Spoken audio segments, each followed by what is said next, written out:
Приветствую всех на канале Реальный Харьков.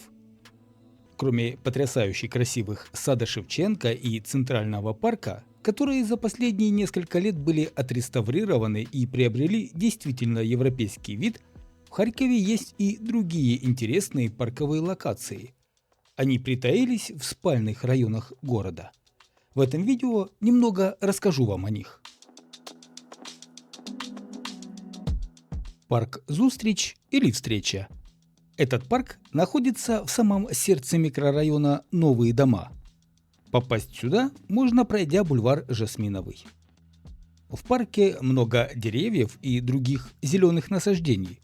По утрам и вечерам владельцы собак любят выгуливать на аллеях своих питомцев.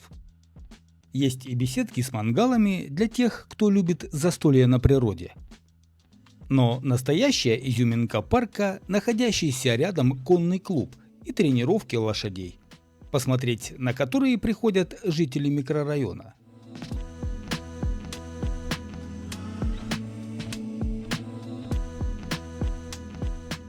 Ранее этот парк носил название «Парк 50-летия СССР». О нем есть отдельное большое видео на канале. Кто не видел, посмотрите обязательно. Ссылку я оставлю в описании к видео, которое вы сейчас смотрите.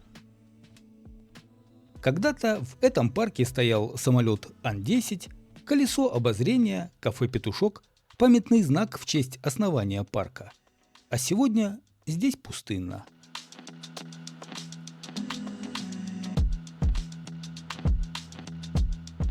Парк Победа. Парк находится на Салтовке и расположен сразу за Харьковским дворцом детского и юношеского творчества. Название парка связано с датой основания. Он был заложен в 1985 году в честь 40-летия с Дня Победы. Парк имеет достаточно обширную площадь, около 45 гектаров, и кроме зеленой зоны отдыха отдыхающие могут развлечься на аттракционах. Именно сюда во время реконструкции переехали те, что когда-то стояли в Центральном парке.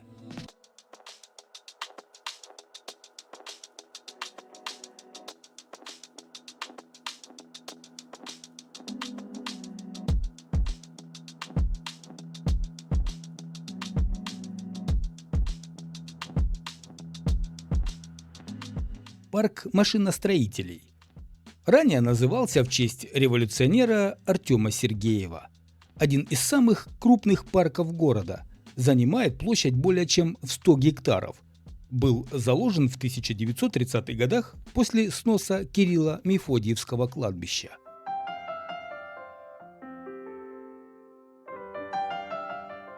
Здесь много уютных зеленых зон, а еще долгое время действовал веревочный парк, где каждый желающий мог проверить себя на ловкость и координированность.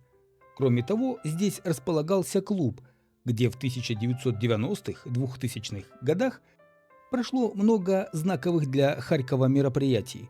В разное время он назывался «Диско-2000», «Апельсин», «Жара».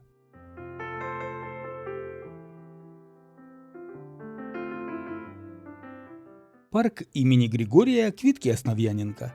Этот парк расположен напротив Харьковского приборостроительного завода имени Шевченко и назван в честь известного украинского писателя, чье имение располагалось неподалеку. Именно отец писателя Федор Квитка в свое время основал этот парк и даже позаботился о том, чтобы украсить его розарием с редкими породами деревьев и изящными беседками. С лета 2017 года здесь шла постепенная реконструкция парка. Здесь оборудовали площадки, где дети и подростки могут заниматься спортом. Установили комплекс фонтанов. Одним из главных минусов остается отсутствие цивилизованного доступа к реке Лопань, которая протекает возле парка.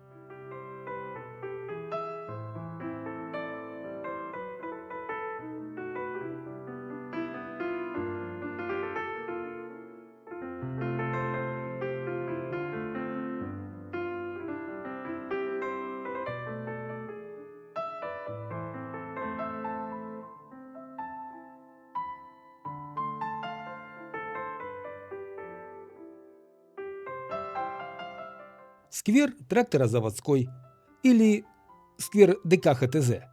Это, конечно, не совсем парк, но облагороженная зеленая территория всегда привлекала к себе жителей микрорайона ХТЗ.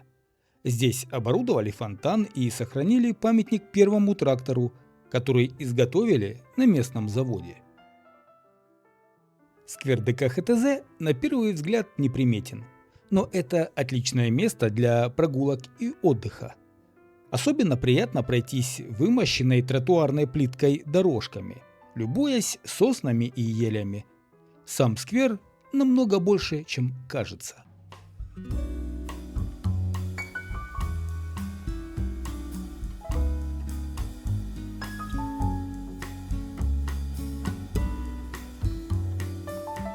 Парк «Зеленый Гай».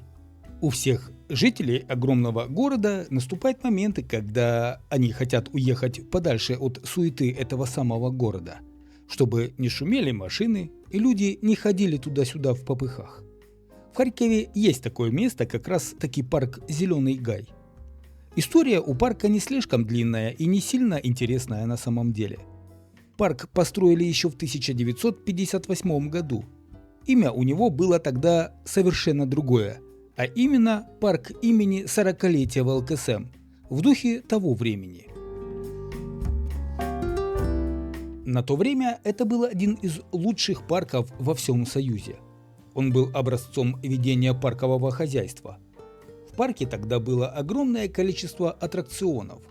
В начале 2000-х парк начал действовать уже как отдельное подразделение, которое ведет свою культурно-массовую деятельность. Сначала перестали следить за аттракционами, они пришли в упадок и в 2018 году их демонтировали. На данный момент парк обозначен как рекреационная зона, вмещающая на сегодняшний день площадь 58 гектаров.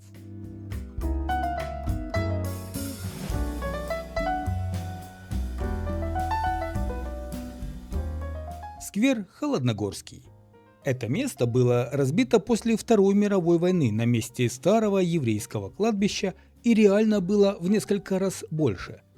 Потом в 1970-е началась стройка жилмассива, и парк значительно уменьшился.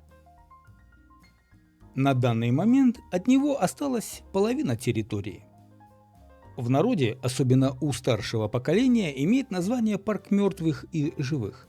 Особенно вспоминаются танцы на костях, танцы на танцплощадке, расположенной на месте бывшей центральной аллеи кладбища. Ну а в последние годы парк немного преобразился. В центральном входе поставили колонны, высадили деревья. Парк «Юность». Этот парк в Холодногорском районе Харькова практически на въезде в город, основанный в 1978 году.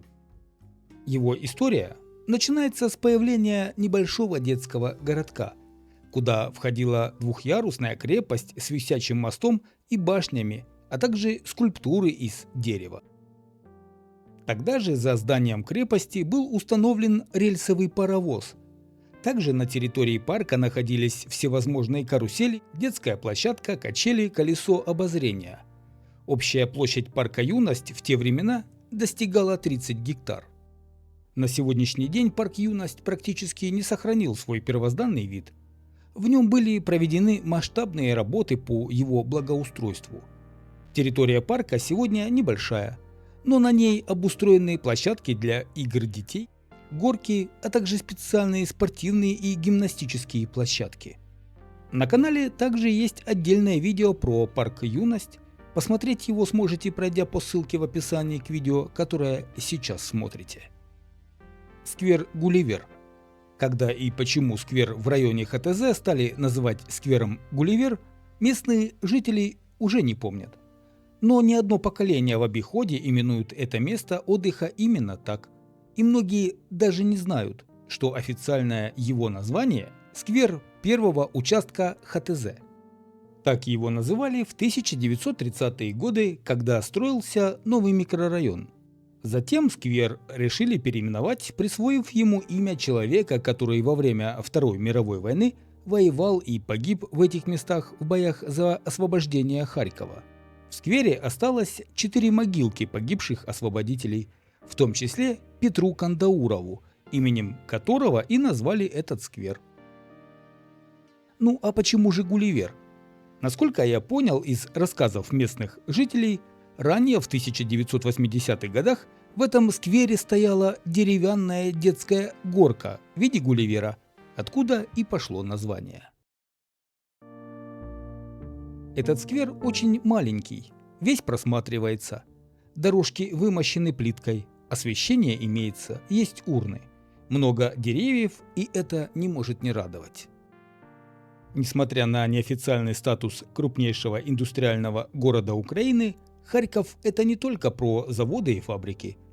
Его парки и в центре, и в жилых массивах приносят радость горожанам и для многих харьковчан являются излюбленными местами отдыха.